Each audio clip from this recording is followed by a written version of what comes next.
48 দল নিয়ে শুরু হয়েছিল, নামতে নামতে এখন 4 দলে এসে ঠেকেছে। কিন্তু খুব ইন্টারেস্টিং একটা ব্যাপার হচ্ছে, ফিফা র্যাঙ্কিংয়ের প্রথম যে 4টি দল 1, 2, 3, 4 সেই 4টি দলই কিন্তু এসেছে সেমিফাইনালে।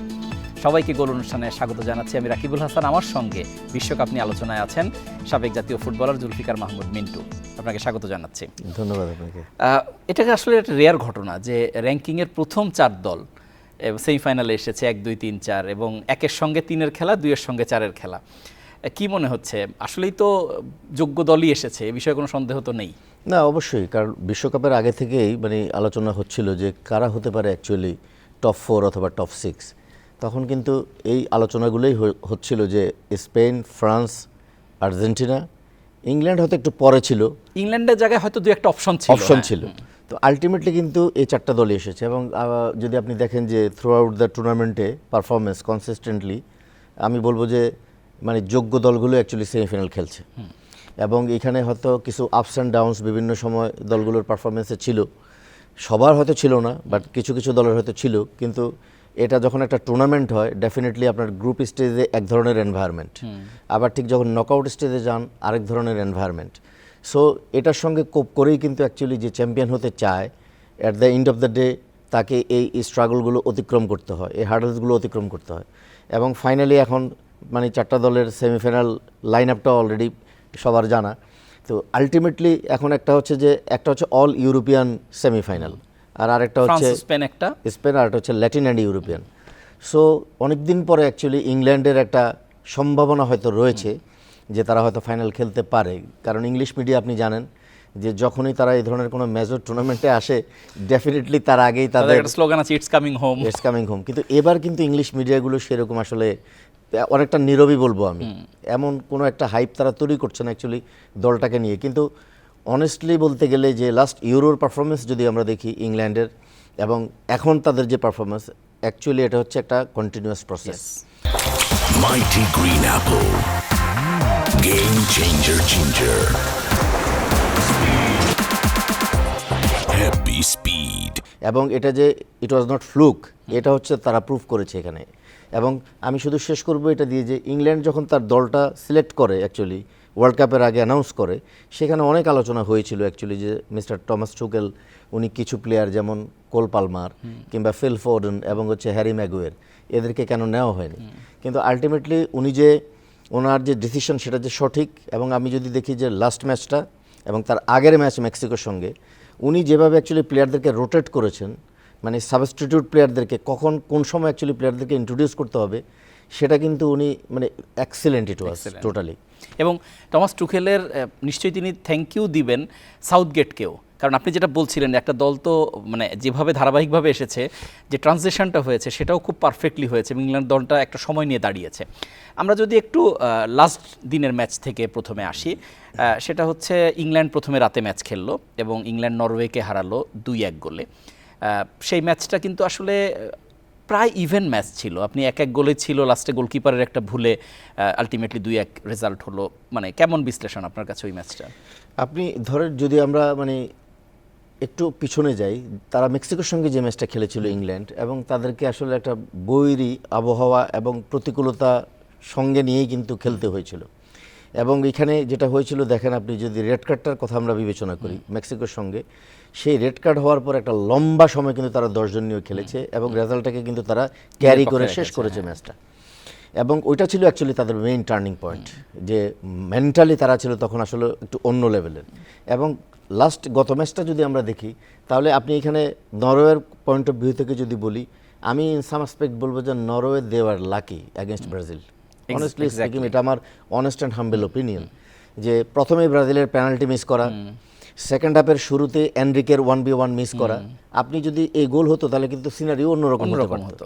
আপনি Erling Haaland fantastic player, no doubt about it. এবং ওই পার্টিকুলার ম্যাচে কিন্তু তার ইনভলভমেন্ট গোল করার আগ পর্যন্ত ছিল না একেবারে।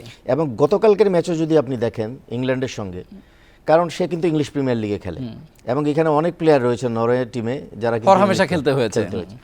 এবং ইংল্যান্ডের জন্য যেটা ছিল, তারা কিন্তু একটা বাড়তি চাপ নিয়ে তাদেরকে মাঠে নামতে হয়েছে।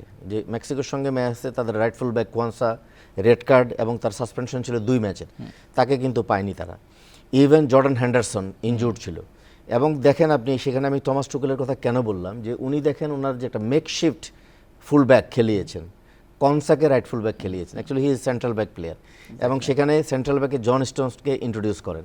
এবং আপনি দেখেন ম্যাচের একটা সময়ে মানে খেলার ধারার বিপরীতে কিন্তু অ্যাকচুয়ালি ইংল্যান্ড গোলটা কনসিড করে। এক্স্যাক্টলি। এবং শেলডারুপের কথা আমরা বলবো, হি প্লেড ভেরি ওয়েল, তাকে স্টার্টিং 11-এ দিয়েছে অ্যান্টোনিও নুসাকে বেঞ্চ করে, এবং সেখান থেকে যে গোলটা করেছে সে মানে একদম কার্বন কপি। আপনার যদি কেপ ভার্দের সঙ্গে আর্জেন্টিনার খেলা দেখি, কেপ ভার্দে যে লোপেজ যেভাবে গোলটা করেছিল লেফট সাইড থেকে ড্রিফট করে এসে স্ট্রাইক করেছিল মানে ফার পোস্ট একেবারে গোলকিপারের রিচের বাইরে দিয়ে, এক্সিলেন্ট একটা গোল। সেইখান থেকে লেফট ফুটে শুট করেছে, সেটা হচ্ছে যে সাইড পোস্টের লেগে কিন্তু ভিতরে ঢুকেছে। এবং হুলিয়ান আলভারেজের গোলের কথা হয়তো আমরা আলোচনা করব, যেটা আমরা যখন আর্জেন্টিনা ম্যাচে আসবো। এইখানে যেটা হচ্ছে যে ওই সময়টাতে মোমেন্টামটা কিন্তু আসলে নরওয়ের কাছে চলে যায় সামহাউ। এবং আপনি দেখেন সেখানে ট্যাকটিক্যাল পয়েন্ট অফ ভিউ থেকে টোকেল কি করেছেন, আপনি কতটুকু সাহসী সিদ্ধান্ত নেওয়া যে ডেকলান রাইসের মতো প্লেয়ারকে আপনি রিপ্লেস করলেন, এবং আপনি সেখানে আনলেন ইজেকে আনলেন, এবং জুড বেলিংহ্যামকে আপনি সেন্ট্রাল মিডফিল্ড পজিশনে অ্যান্ডারসনের সঙ্গে নিয়ে গেলেন। অলরেডি কিন্তু খেলা 1-1 ড্র। তাহলে এই যে ডিসিশনগুলো, এবং খেলার যখনই সময় বাড়ছিল একটা সময় উনি কিন্তু তার দুটো ফুল ব্যাক তাদেরকেও কিন্তু রিপ্লেস করেছে, এবং জেমস এবং স্পেন্সকে ইন্ট্রোডিউস করেন সেখানে, কারণ তার ফ্রেশ লেগ দরকার এবং ওভারল্যাপিং করে অ্যাটাকে পার্টিসিপেট করার প্রয়োজন ছিল। এবং তারপরে দেখেন আপনি মর্গান রজার্স, তাকেও সে ইন্ট্রোডিউস করেছে, এবং সেকেন্ড গোলটা কিন্তু অ্যাকচুয়ালি ওইভাবেই পায় যে মর্গান রজার্সের একটা, আমরা বলি যে যখন একটা অপোজিশন টিম লো ডিফেন্সিভ ব্লক তৈরি করে তাহলে সেখানে অনেকগুলো ট্যাকটিক্স থাকে সেই ব্লকটাকে বিট করার। এর একটা ট্যাকটিক্স হচ্ছে যে পাস দ্য ব্লক বলি এটাকে আমরা, যে লং রেঞ্জ শুটিং করা, অ্যাকচুয়ালি ব্লকটাকে অতিক্রম করে যাওয়া। তো দেখেন সে লং রেঞ্জ শুটিংটা করেছে। আমি গোলকিপারের হয়তো মিস্টেকের প্রসঙ্গ এখানে চলেই আসবে অটোমেটিক্যালি, কারণ এখানে বলতে গেলে একটা জিনিস হচ্ছে গোলকিপাররা সাধারণত এটাকে আমরা বলি যে কাফ টেকনিক। ওকে, তাহলে অনেক সময় হয় এই ধরনের ড্রাইভ যখন আসে আপনার বডিটাও কিন্তু বলের উপরে নিতে হয়। যদি একদম টাইমিংটা যদি পারফেক্ট না হয় একটু উপরে লেগে গেলে তাহলে কিন্তু এটা এখান থেকে বের হয়ে যাবে অটোমেটিক্যালি, সেটাই হয়েছিল।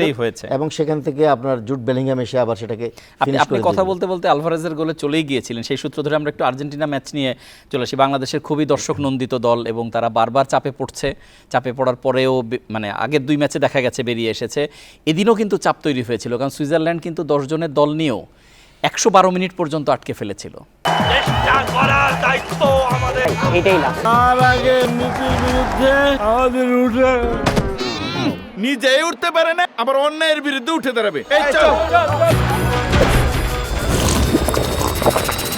আমাদের উঠে দাঁড়াতে হবে।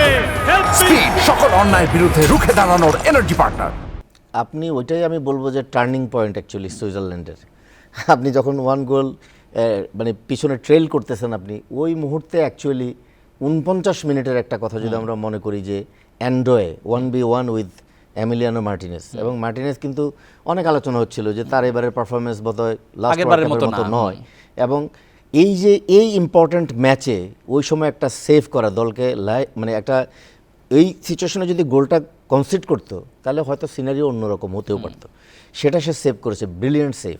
এবং এর ঠিক পরপরই এমবোলো, এটা অ্যাকচুয়ালি একটু মানে আমি বলবো যে এটা নিয়ে বিতর্ক হচ্ছে, এটা সিমুলেশন, রেফারি বলেছেন সিমুলেশন, যে কারণে ডাব্লিউএর কারণে সে রেড কার্ড কনসিড করে। এবং আপনি দেখেন তারপরে কিন্তু সুইজারল্যান্ড একটা গোল রিটার্ন করে, অ্যান্ড্রয়ে গোল করে, কিন্তু এরপরে কিন্তু দেখে কখনো মনে হয়নি যে সুইজারল্যান্ড 10 জন নিয়ে খেলছে অ্যাকচুয়ালি।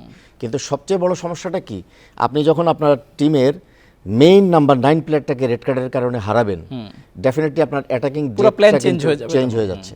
এবং মানজাম্বি আমরা জানি সেও কিন্তু ইনজুরির জন্য খেলতে পারেনি, তাহলে আপনি কিন্তু ব্যাকফুটে চলে গেলেন। তখন অ্যাকচুয়ালি ইন্টেনশনটা ছিলই সুইজারল্যান্ডের যে তারা এটাকে এক্সট্রা টাইমে এবং টাইব্রেকারে নিয়ে যাওয়া, কিন্তু আলটিমেটলি সেটা কিন্তু হয়নি আসলে। কারণ এই লেভেলে আপনি এই ধরনের টিমের এগেনস্টে লাইক আর্জেন্টিনা আপনি 10 জন নিয়ে কিন্তু আসলে সবসময় এটাকে সার্ভাইভ করতে পারবেন না। এবং আপনি দেখেন হুলিয়ান আলভারেজের যে গোলটার কথা বললাম, মানে আউটস্ট্যান্ডিং গোল, এটা হচ্ছে তার ইন্ডিভিজুয়াল কোয়ালিটি। যেটা বললাম ক্যাপ ভার্দের সঙ্গে অ্যাকচুয়ালি লোপেজ ক্যাপ ভার্দের যে গোলটা করেছে একদম সিমিলার। তো এইখানে আর্জেন্টিনা ভিকটিম হয়ে গিয়েছিল, এখন হচ্ছে রেস্কিউ করেছে সে এখানে। এবং এটা একটা জিনিস আমরা শোর আগে আলাপ করছিলাম অ্যাকচুয়ালি, একমাত্র লিওনেল মেসি গোলের ভিতরে ছিলেন। এবং যদি আমরা বলি যে জিওভানি লো সেলসো একটা এক্সেলেন্ট গোল করেছিল জর্ডানের সঙ্গে ফ্রি কিকে, এবং ম্যাকালিস্টারও গোল পাচ্ছিল না, সেও আপনি গোল দেখেন, পেয়েছে, সেও গোল পেয়েছে দারুণ গোল কালকে পেয়েছে। কর্নার কিক থেকে মেসির, এবং এটা একটা পজিটিভ দিক হচ্ছে যে অন্যরা এখন গোলে ফিট। সবাই মিলেই গোল করছে। গোল করছে। আমরা অ্যালাপ করবো, আমরা একটু সেমিফাইনাল লাইন আপ নিয়ে আমাদের রিপোর্ট আছে দেখিয়ে, সেমিফাইনাল লাইন আপ দেখে আমরা আবার আলোচনায় ফিরে আসছি। আর্জেন্টিনার জয় দিয়ে শেষ হলো কোয়ার্টার ফাইনালের লড়াই, নিশ্চিত হলো সেমির লাইন আপ। র্যাঙ্কিংয়ে শীর্ষে থাকা 4 দলই শেষ পর্যন্ত টিকে গেল, এমনটা ঘটেনি আগে। প্রত্যাশিত 4 দলই সেমিতে। মঙ্গলবার রাত 1টায় প্রথম সেমিতে ফ্রান্স স্পেন মহারণ, পরদিন একই সময় বর্তমান চ্যাম্পিয়ন আর্জেন্টিনা লড়বে ইংল্যান্ডের বিপক্ষে। র্যাঙ্কিংয়ে 1-এর সঙ্গে 3 আর 2-এর সঙ্গে 4-এর লড়াই। 1986-র স্মৃতি ফিরবে আটালান্টায়। সেবার কোয়ার্টার ফাইনালে ম্যারাডোনার হ্যান্ড অফ গড আর গোল অফ দ্য সেঞ্চুরি ইংলিশদের মন ভেঙেছিল। ভিআর যুগে হাত দিয়ে গোল করা সম্ভব নয়, প্রতিশোধের নেশায় মত্ত থাকবে ইংল্যান্ড। দু দলের পাগলাটে সমর্থকদের মধ্যে সংঘাতের শঙ্কা আছে। অমীমাংসিত ফকল্যান্ড যুদ্ধের রেশ ছড়াবে আটালান্টায়। ম্যারাডোনার গোলের 40 বছর পার হলেও সে ক্ষত এখনও শুকায়নি ইংলিশদের। এবারই প্রথম সেমিতে মুখোমুখি দু দল, মঞ্চ প্রস্তুত আর্জেন্টিনাকে মোক্ষম জবাব দিতে চাইবেন কেইন বেলিংহামরা। আরেক সেমিতে উত্তাপ ছড়াবে ফ্রান্স স্পেন।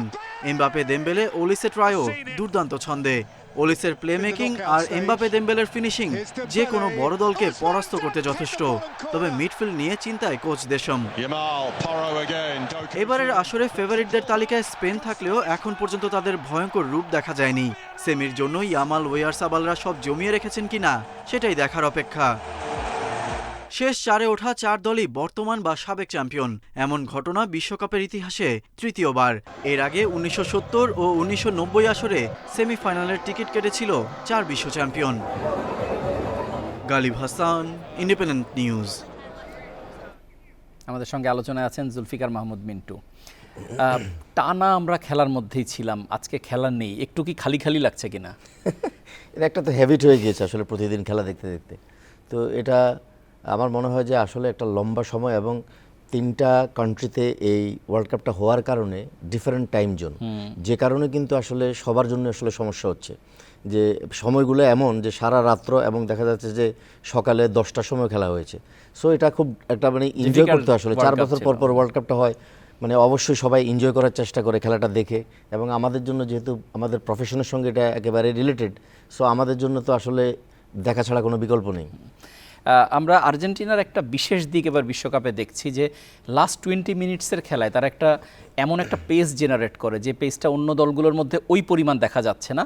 এবং একটা বিস্ময়কর ব্যাপার হচ্ছে একাধিক ম্যাচ 120 মিনিট করে মেসিকে খেলতে হচ্ছে এই বয়সে।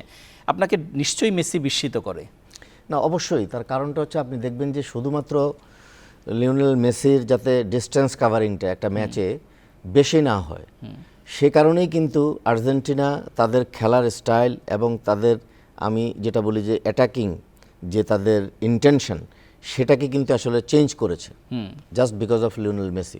আপনি দেখবেন যে কখনো অ্যাটাকিং থার্ডে বল যদি লুজ করে পজিশন, তাহলে কিন্তু সেখানে মেসি প্রেসিং খুব একটা করে না, জাস্ট খালি সে স্ক্রিন করার চেষ্টা করে, এবং হেঁটে হেঁটে অলমোস্ট খেলে সে।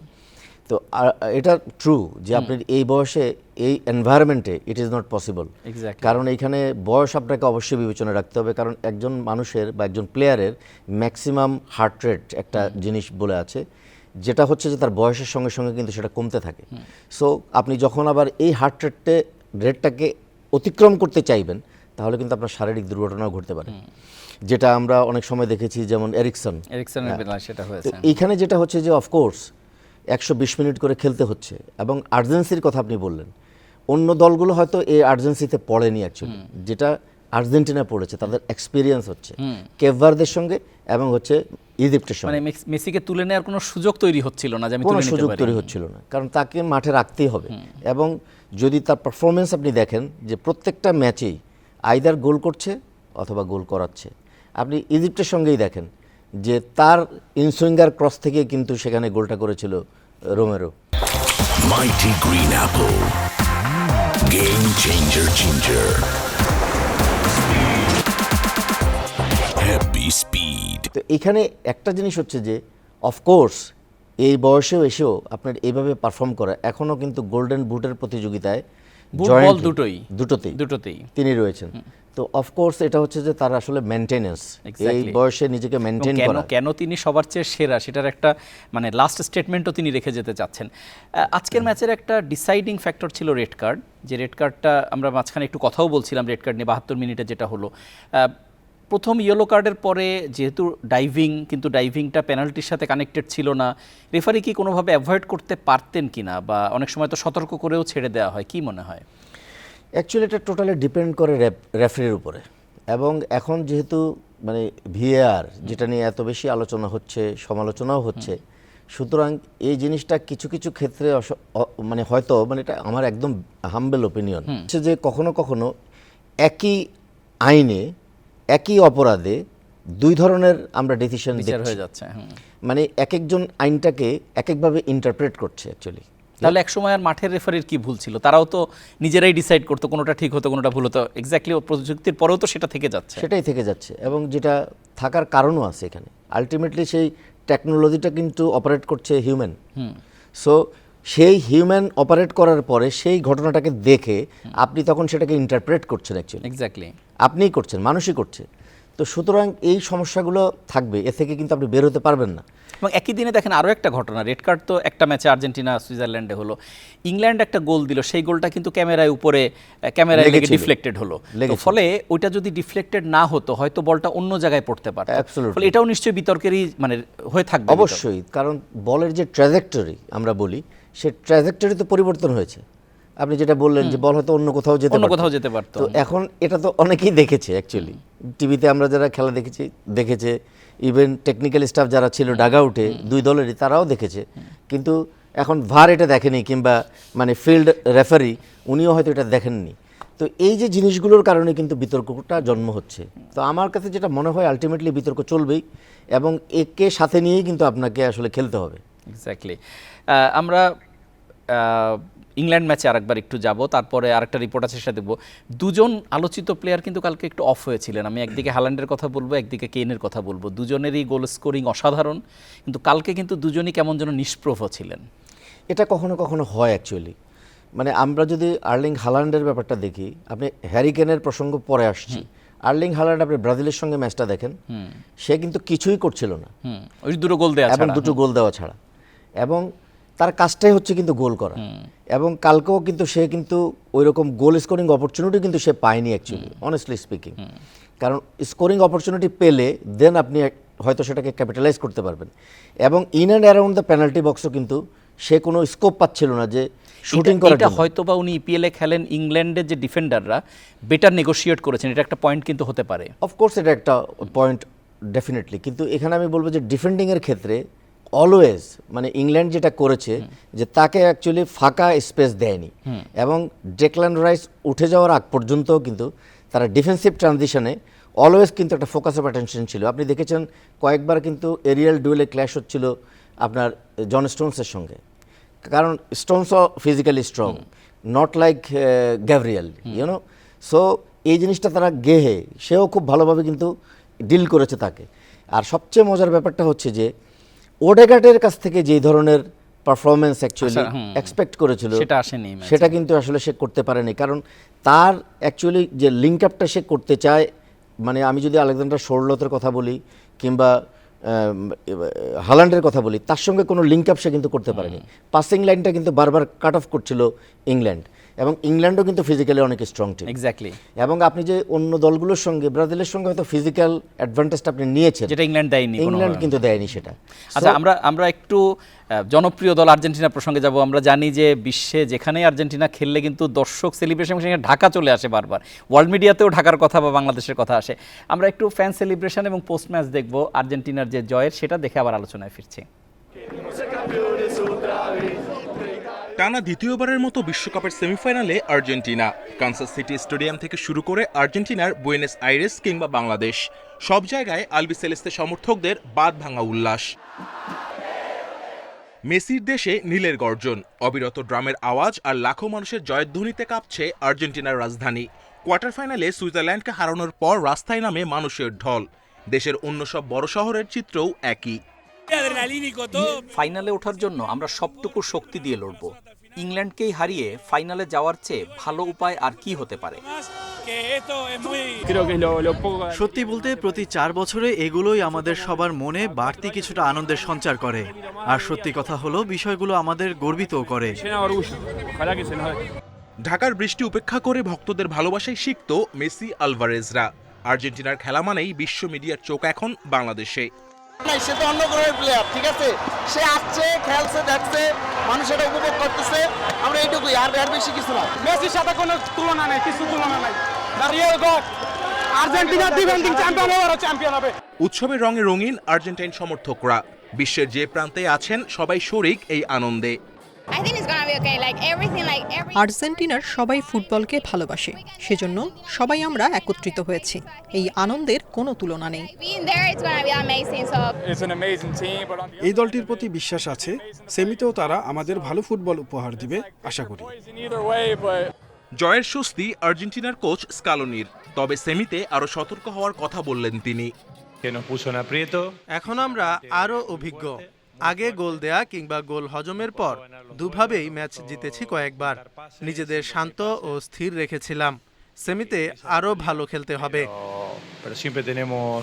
বুধবার রাত 1টায় ইংল্যান্ডের মুখোমুখি হবে আর্জেন্টিনা। ইংলিশদের বধ করতে পারলেই আবারও ফাইনালে পৌঁছে যাবে লিওনেল স্কালোনির দল। Kamrul Hasnat, independent news. তার আগে মেসির বিরুদ্ধে আমাদের উঠে নিজেই উঠতে পারে না, আবার অন্যায়ের বিরুদ্ধে উঠে দাঁড়াবে। এই চল, আমাদের উঠে দাঁড়াতে হবে। স্পিড, সকল অন্যায়ের বিরুদ্ধে রুখে দাঁড়ানোর এনার্জি পার্টনার। বিগ সেমিফাইনাল, একটায় ফ্রান্স এবং স্পেন এবং আরেকটায় আর্জেন্টিনা এবং ইংল্যান্ড। আমরা কথা বলছি গোল অনুষ্ঠানে। মিন্টু ভাই, আমরা অনুষ্ঠানের প্রায় শেষ দিকে আমরা কিছু জেনেরিক প্রসঙ্গে আলাপ করব, যেমন গোল্ডেন বল বা বুট, দুইটা লড়াই। বলের কথা তো আসলে আগে প্রেডিক্ট করা যায় না, বুটের হিসাবটা একটু সহজ, যে যারা গোলে এগিয়ে থাকেন। দুজন সমান তালে যাচ্ছেন শুরু থেকেই, এমবাপ্পে এবং মেসি, যদিও অ্যাসিস্টে এমবাপ্পে একটু এগিয়ে আছেন, এবং তাদেরকে চ্যালেঞ্জ জানাচ্ছেন বেলিংহাম এবং কেন, দুইজনই 6টা।